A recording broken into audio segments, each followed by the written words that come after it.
Hello 10th class students. तो आज हम अपना स्टार्ट करते हैं चैप्टर नंबर 6। हमने अपने अभी 2 चैप्टर पढ़ लिए। चैप्टर फर्स्ट केमिस्ट्री का पढ़ लिया। चैप्टर नंबर 12 हमने इलेक्ट्रिसिटी फिजिक्स का पढ़ लिया। अब एक चैप्टर हम पढ़ते हैं अपना बायोलॉजी का। फिर देन हम आगे के चैप्टर्स अपने इसी तरीके से कंटिन्यूस करेंगे, ठीक है ना। तो आज हमारा जो बायोलॉजी का पहला चैप्टर आता है वो आता है हमारा चैप्टर नंबर 6। और चैप्टर नंबर 6 का नाम क्या है बच्चों? हमारा लाइफ प्रोसेस, ठीक है ना। क्या नाम है? Life process. तो हमें ये वाला चैप्टर पढ़ना है और ये जो चैप्टर है ये बड़ा इंपॉर्टेंट है। इसकी वेटेज भी बहुत ज़्यादा है, ठीक है। अराउंड 7 to 8 मार्क्स जो हैं वो सिर्फ इसी चैप्टर के ऊपर हैं। तो हमें देखते हैं आगे ये लाइफ प्रोसेस मतलब है क्या। बेसिक से स्टार्ट करते हैं। देखो, अगर हम अपनी लाइफ में या जितनी भी हमारे अर्थ सरफेस पर जितनी भी लिविंग थिंग्स हैं, ठीक है ना, जीवित हैं, उन्हें अपनी पूरी लाइफ बिताने के लिए कुछ ना कुछ प्रोसेस करनी पड़ती है। और वो जो प्रोसेस होती है वो हमें कहीं ना कहीं डेली ही यूज़ होती हैं हमारी, ठीक है ना। डेली ही यूज़ होती हैं, हर मिनट यूज़ होंगी, हर सेकंड यूज़ होंगी। तो ऐसी कौन कौन सी प्रोसेस है? सबसे पहली चीज़, इन प्रोसेस के बिना हमारी लाइफ पॉसिबल नहीं है।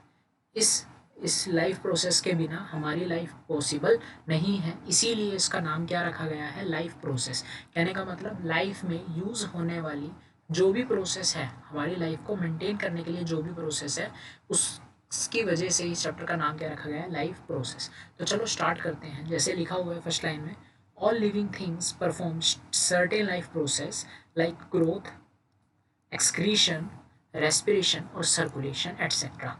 तो अगर किसी भी लिविंग थिंग्स को अपनी पूरी लाइफ परफॉर्म करनी है, ढंग से परफॉर्म करनी है, ठीक है ना, तो उसको कुछ ना कुछ लाइफ प्रोसेस यूज़ करनी ही पड़ेगी, ठीक है ना। और ऐसा नहीं है कि हमने यूज़ कर ली, ये अपने आप होती हैं हमारी डेली लाइफ में।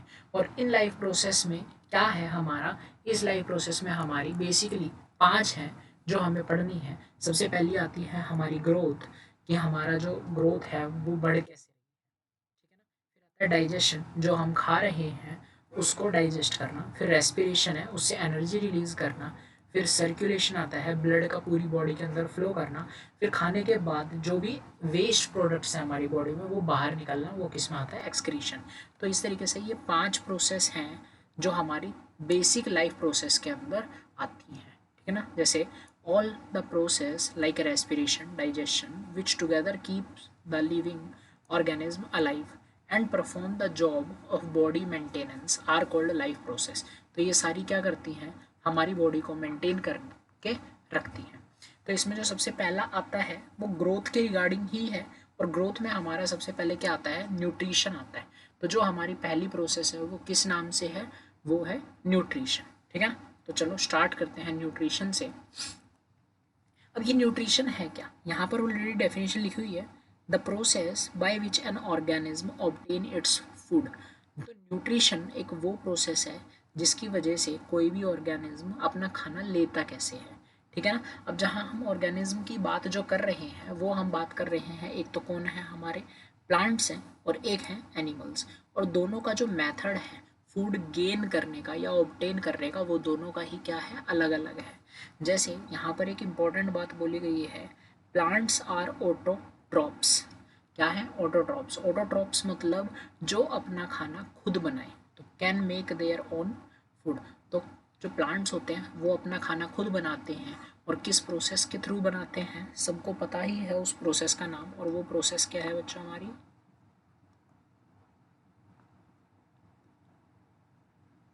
फोटोसिंथेसिस है, सबको पता है, ठीक है। फिर उसके बाद एनिमल्स जो होते हैं वो हेट्रोट्रॉप्स हैं। क्या? हेट्रोट्रॉप्स वो ऑर्गेनिज्म होते हैं जो अपना खाना खुद नहीं बनाते,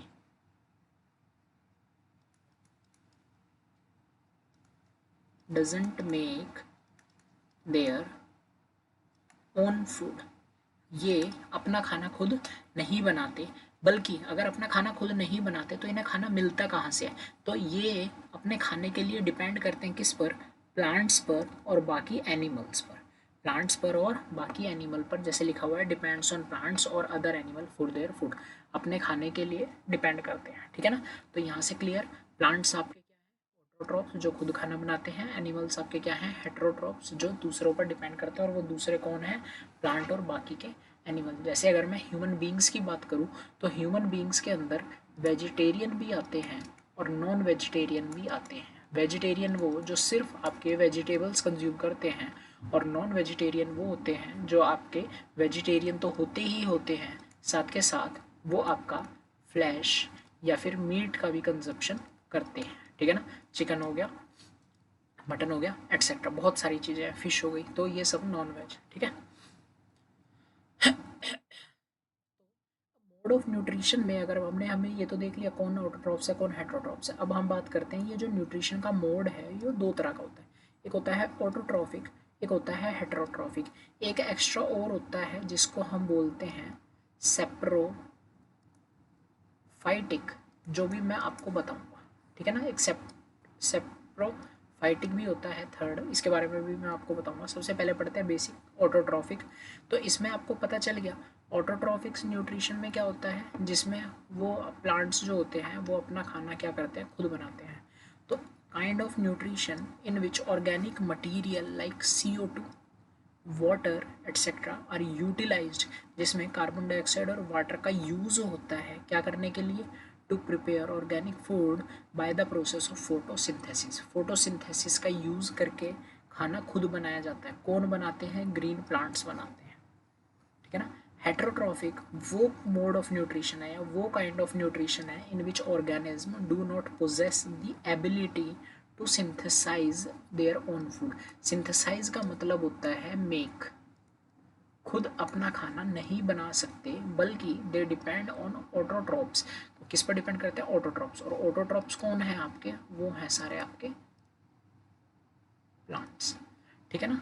for their food supply directly और इनडायरेक्टली भी, एनिमल्स हो गए, इवन फंगी, ठीक है ना। तो अब इसी में आता है सेप्रोफाइटिक के बारे में बताऊंगा, तो पहले आगे चलते हैं, ठीक है। तो सबसे पहले the organism which carry out autotrophic nutrition, जो ऑटोट्रॉफिक न्यूट्रिशन से खाना ले उनको क्या बोला जाता है, ऑटोट्रॉफ्स। कौन है, ग्रीन प्लांट। कैसे होता है, ऑटोट्रॉफ्स यूज़ करते हैं सिंपल ऑर्गेनिक मटेरियल, और सिंपल ऑर्गेनिक मटेरियल क्या है, बेसिकली आपका कार्बन डाइऑक्साइड और वाटर, ठीक है ना। सिंपल ऑर्गेनिक मटेरियल कौन है, बेसिकली आपके कार्बन डाइऑक्साइड और वाटर। फिर ये कार्बन डाइऑक्साइड और वाटर को कन्वर्ट करते हैं किसके अंदर, complex high energy molecule carbohydrate. Carbohydrate जो है वो आपका क्या प्रोवाइड करता है, एनर्जी प्रोवाइड करता है बॉडी में। और हम खाना खा क्यों रहे हैं, सिर्फ पेट भरने के लिए, बल्कि हमारी बॉडी को एनर्जी चाहिए, उस एनर्जी को गेन करने के लिए, ठीक है। जो भी हमारी क्या चीज़ चाहिए वो है कार्बोहाइड्रेट, जिसको आप क्या बोल सकते हो, ग्लूकोज भी बोल सकते हो, ठीक है ना। तो इससे आपको एनर्जी प्रोवाइड होती है। तो autotrophic nutrition is the process by which autotrophs take in CO2। वो CO2 लेंगे, वाटर लेंगे, जैसे कि मैंने आपको इस इक्वेशन में बताया, and convert these into carbohydrate, और इसको कन्वर्ट करते हैं किसको, कार्बोहाइड्रेट में। लेकिन ये सब होता किसकी प्रेजेंस में, in the presence of chlorophyll और सनलाइट की प्रेजेंस में। क्लोरोफिल की हेल्प से होता है, और किस में होता है, सनलाइट की मदद से होगा। सनलाइट नहीं है तो फोटोसिंथेसिस नहीं हो पाएगी, इज कॉल्ड फोटोसिंथेसिस। तो कोई पूछे what do you mean by photosynthesis, तो photosynthesis is the process by which autotrophs या plants make their own food. They take in CO2 and water molecules, convert these into carbohydrate to gain energy, and this all takes place in the presence of chlorophyll and in presence of sunlight. Equation जो है, ये आपकी जो equation है वो most important equation है, ठीक है ना। ये जो इक्वेशन है वो मोस्ट इम्पॉर्टेंट है, 100% एग्जाम में आती ही आती है। कैसे, 6 मॉलिक्यूल ऑफ कार्बन डाइऑक्साइड और 12 मॉलिक्यूल ऑफ H2O। ये जो दोनों मॉलिक्यूल हैं ये रॉ मटेरियल्स हैं। ये क्या हैं आपके, रॉ मटेरियल्स, जो नीचे इधर पिंक कलर की लाइन से भी लिखा हुआ है, रॉ मटेरियल फॉर फोटोसिंथेसिस। कौन कौन से, सनलाइट, क्लोरोफिल, कार्बन डाइऑक्साइड और वाटर, ठीक है। अब सनलाइट की प्रेजेंस में क्लोरोफिल, ठीक है ना, क्या बनाता है, C6H12O6। ये जो फॉर्मूला है, ये फॉर्मूला है आपका किसका, ग्लूकोज का, ठीक है ना। बदले में आपको ऑक्सीजन मिलती है ना, पता है ना कि जो प्लांट्स है वो क्या रिलीज करते हैं, ऑक्सीजन। लेकिन कब करते हैं, जब फोटोसिंथेसिस होती है, और साथ के साथ कुछ परसेंटेज क्या रिलीज होता है, वाटर। तो आपको ये बैलेंस करनी आनी चाहिए, जो मैं आपको फर्स्ट चैप्टर में ऑलरेडी समझा चुका हूँ, और ये वाली इक्वेशन भी सॉल्व करके बताई थी, ठीक है ना। अब ये पूरी प्रोसेस थी फोटोसिंथेसिस की। अगर फोटोसिंथेसिस आए कि what do you mean by photosynthesis and how does it take place, तो आपको सबसे पहले पूरी डेफिनेशन लिखनी पड़ेगी, ये वाली फोटोसिंथेसिस की इक्वेशन देना मस्ट है, ठीक है ना। उसके बाद स्टेप्स लिखने हैं, जो स्टेप्स होते हैं। सबसे पहला स्टेप जो होता है वो क्या होता है, रॉ मटेरियल ऑफ फोटोसिंथेसिस में ये जो है, ये स्टेप फर्स्ट है कि सनलाइट है, क्लोरोफिल है, sunlight absorbed bye chlorophyll. Plants और लीव्स के अंदर क्लोरोफिल होती है, वो सनलाइट को एब्जॉर्ब करेगी, ठीक है। फिर जो CO2 है एटमॉस्फेयर में, वो enters through stomata and oxygen is released as by product through stomata on leaf, जो लीफ के अंदर है। फिर वाटर जो है, water plus dissolve minerals like nitrogen, phosphorus etcetera are taken up the roots of the soil. तो जो भी हमारी मिट्टी के अंदर नाइट्रोजन, फॉस्फोरस, ठीक है ना, जो भी चीज़ें हैं यूज़ होंगी जो प्लांट्स के लिए, वो सब कहाँ से मिलेगी, रूट्स से, ठीक है ना। और सॉइल से लेगा कौन, रूट्स लेगी। अब साइट ऑफ फोटोसिंथेसिस होता कहाँ है, क्लोरोप्लास्ट इन लीफ, क्लोरोप्लास्ट कंटेन क्लोरोफिल। ये सारा है मेन इवेंट्स ऑफ फोटोसिंथेसिस क्या है, absorption of light energy by chlorophyll, ठीक है ना, कि क्लोरोफिल ही एनर्जी का एब्जॉर्प्शन कर रही है, ठीक है ना। तो हो क्या रहा है, सबसे पहला conversion of light energy into chemical energy. जो लाइट है वो कन्वर्ट होगी केमिकल एनर्जी में, और वो केमिकल एनर्जी हेल्प करेगी, स्प्लिटिंग करेगी, ब्रेकिंग ऑफ वाटर और हाइड्रोजन का, ठीक है ना। वाटर को ब्रेक करेगी किसके अंदर, हाइड्रोजन में और ऑक्सीजन में।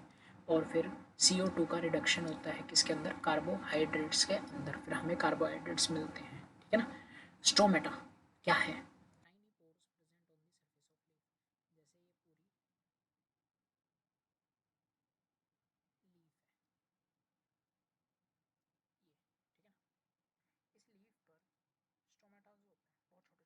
स्मॉल पोर्स, ठीक है ना, जो इजीली आपको दिखते भी नहीं है, ये जो स्टोमेटा, फंक्शन क्या है इसका, एक तो ये आपका एक्सचेंज करता है किसका, गैसेस का। और वो गैसेस कौन सी, ऑक्सीजन और CO2। ऑक्सीजन जाएगी, CO2 बाहर आएगी। फिर उसके बाद losses large amount of water vapour during transpiration, ठीक है ना। ट्रांसपीरेशन प्रोसेस है जिसमें आपका वाटर का रिमूवल होता है, ठीक है। अब जैसे ये पूरा स्टोमेटा है, ये हो गया, ये जो साइड में ये वाला पोर्शन बना हुआ है, ये होते हैं गार्ड सेल, ठीक है ना। ये जो ओपनिंग है पत्तियों के ऊपर, ठीक है, जो टाइनी पोर्स हैं, ये स्टोमेटा है, ये ओपनिंग किसी की वजह से होती है, जो आपका ये गार्ड सेल है, ठीक है ना। ये पूरा क्लोरोप्लास्ट है, और स्टोमेटल पोर, इसके अंदर जो ये ओपनिंग है, ये क्या है आपका, स्टोमेटल पोर है, ठीक है। अब इसकी ओपनिंग और क्लोजिंग जो होती है वो डिपेंड करती है वाटर के।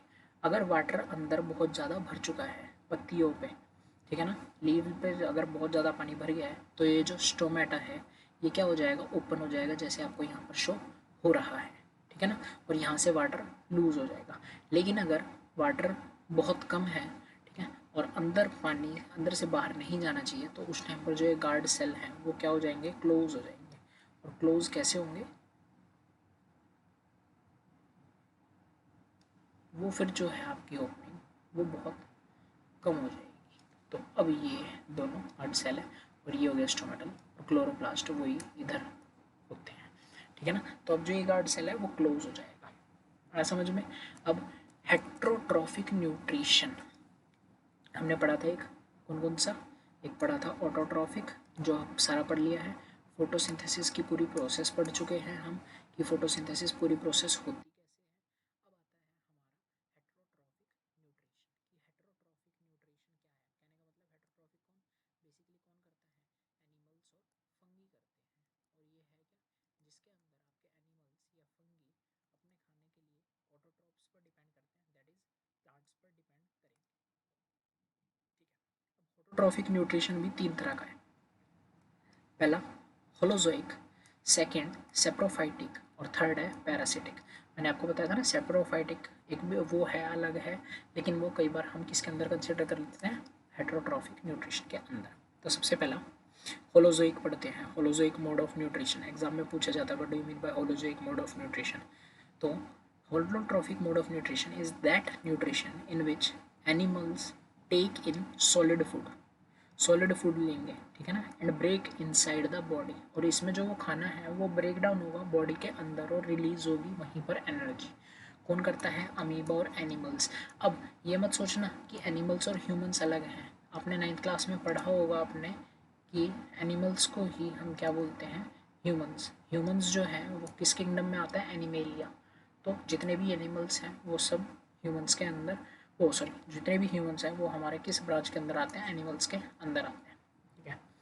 सेप्रोफाइटिक मोड ऑफ न्यूट्रिशन क्या है? जिसमें ऑर्गेनिज्म सिर्फ ऑटोट्रॉप्स पर डिपेंड नहीं करते बल्कि डिपेंड करते हैं डेड और डिकेइंग मैटर, कहने का मतलब जो मर चुके हैं या फिर सड़े गले हैं उन पर वो करते हैं, फीड करते हैं अपना खाना के लिए, ठीक है ना। और ये हम नॉर्मल एनिमल्स नहीं करते हैं। नॉर्मल एनिमल्स जो होते हैं वो सिर्फ होलोजोइक पर डिपेंड करते हैं। सेप्रोफाइटिक करने वाले कौन? फंगी। जैसे मैंने बताया ना, हेटेरोट्रॉफिक कौन करते हैं? एनिमल्स और फंगी। एनिमल्स तो करते हैं होलोजोइक, लेकिन फंगी जो होते हैं वो डेड और डिकेइंग मैटर ही, सड़े गले या मरे हुए मैटर्स ही कंज्यूम करते हैं। Third, parasitic. Parasites live inside और आउटसाइड अदर ऑर्गेनिज्म। ये अपने खाने के लिए, अपने फूड के लिए, शेल्टर के लिए डिपेंड करते हैं दूसरे ऑर्गेनिज्म पर और उसी की बॉडी पर या बॉडी के इनसाइड या बॉडी के आउटसाइड रहेंगे। तो पैरासिटिक मोड ऑफ न्यूट्रिशन वो मोड ऑफ न्यूट्रिशन है जिसमें जो भी पैरासाइट्स ऑर्गेनिज्म है वो किसी दूसरे की बॉडी के अंदर या बाहर रहते हैं, किसके लिए? अपने फूड के लिए, खाने के लिए और शेल्टर रहने के लिए, ठीक है ना। और जो उनका न्यूट्रिशन है वो भी वो उसी की बॉडी से लेते हैं। जैसे कुस्कटा प्लांट पैरासिटिक्स, टिक्स, लीक एट्सेट्रा। कहने का मतलब हमारे सिर में जुएँ हो जाती है ना, तो वो जुएँ क्या है? उनका शेल्टर क्या है? हमारे हेड जो है, बालों में। और उनका जो फूड है वो कहाँ से आ रहा है? हमारी हेड से, ठीक है ना। तो जो भी ब्लड वगैरह वो चूसती हैं वो सब यहाँ पर है, ठीक है ना। जानवरों पे टिक्स लगती हैं, ठीक है, डॉग्स पर, बिल्लियों पर या जितने भी जानवर है उस पर टिक्स वगैरह लगती हैं, तो उनके लिए मोड ऑफ न्यूट्रिशन भी वो क्या है? Parasitic mode of nutrition. उसके बाद आता है ऑर्गेनिज्म ऑब्टेन देयर फूड, वो अपना खाना कैसे लेते हैं। सबसे पहले हम बात करते हैं किसकी? यूनिसेलुलर या सिंगल सेल्ड ऑर्गेनिज्म। तो food is taken up through entire surface. तो जो है यूनिसेलुलर ऑर्गेनिज्म है वो अपना सारा खाना कैसे लेते हैं? पूरी बॉडी से ले सकते हैं। अब सिंगल सेल है तो एक ही सेल है, तो और कोई तो काम है नहीं उसको करने का, तो जितने भी पूरी बॉडी के अंदर फंक्शन हो रहे हैं वो सिंगल सेल अकेला ही करेगा। जैसे मैं आपको अमीबा की बता रहा हूँ। अब अगर मल्टी सेलुलर होता तो बहुत सारे अलग अलग सेल होते हैं अलग अलग काम करने के लिए, लेकिन अगर यूनिसेलुलर है तो सारे के सारे काम कौन करेगा? सेम सिंगल सेल ही करेगा। तो इसीलिए पूरी जो बॉडी होती है वो पूरी बॉडी की जो एंटायर सरफेस है वो खाने को लेने का काम करती है। एग्जाम्पल अमीबा और पैरामीशियम। अमीबा का मोड ऑफ न्यूट्रिशन पूछा जाता है कि वो अपना खाना लेता कैसे है। जैसे यहाँ पर आपको शो कर रखा है इस फिगर में पूरा अमीबा, ये उसका न्यूक्लियस है, ठीक है ना। ये इधर फूड पार्टिकल है, वो सबसे पहले क्या करेगा? जो उसके फॉल्स फीट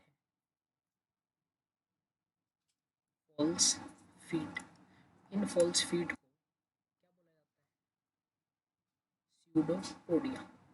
तो अमीबा अपना खाना गेन करता है किसकी हेल्प से? स्यूडोपोडिया। और स्यूडोपोडिया क्या है? False feet. फॉल्स मतलब नकली पैर, होते नहीं हैं लेकिन काम उसी का करते हैं, ठीक है। तो फूड के आस पास आ गया, ये आपको स्यूडोपोडिया शो कर रहा है। अब देन वो इस वाले पोर्शन को क्या कर देगा? धीरे धीरे क्लोज करता रहेगा। तो ये क्लोज कर दिया, फूड पार्टिकल अंदर चला गया। अब जैसे ये जो फूड है इधर एक गैप बन जाएगा सर्कल सा, धीरे धीरे ये जो है ये पार्ट क्लोज हो जाएगा। ये पार्ट क्लोज हो गया तो ये जो खाना था वो इसके अंदर आ गया और वो डाइजेस्ट भी हो गया। और जो भी डाइजेस्ट होने के बाद अगर कुछ बच गया अनडाइजेस्ट जो पार्ट है वो सारा इस बॉडी से क्या हो जाएगा? आपका बाहर की तरफ फेंक दिया जाएगा। तो इस तरीके से जो अमीबा है वो अपना खाना लेता है। जैसे दे रखा है pseudopodia extension of cell membrane, जो बाहर की ये जो मेम्ब्रेन है ना ये वाली, इसको बढ़ा देगा, एक्सटेंड कर देगा, खाने को कैप्चर करेगा। जैसे इसने खाने को कैप्चर कर लिया, टेकन इन फूड वैक्यूल, अंदर ले लेगा और जो ये है फूड वैक्यूल क्रिएट हो जाएगा। फिर पूरा डाइजेस्ट कर लेगा, डिफ्यूज़न हो सकता है अगर गैसेस का एक्सचेंज हो, और अनडाइजेस्टेड फूड है वो moves to the surface of cell, is thrown out, और बॉडी के बाहर आ जाएगा। तो ये था अमीबा का मोड ऑफ न्यूट्रिशन। उसी तरीके से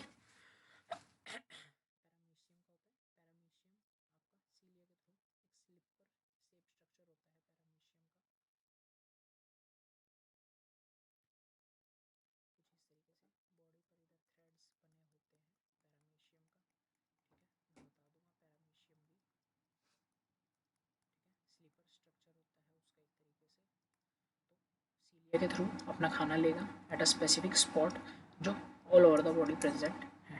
ठीक है, बेसिकली पैरामीशियम का नहीं पूछेंगे, इंपॉर्टेंट आपका कौन सा है, अमीबा का, तो ये ध्यान रखना। ठीक है, देन उसके बाद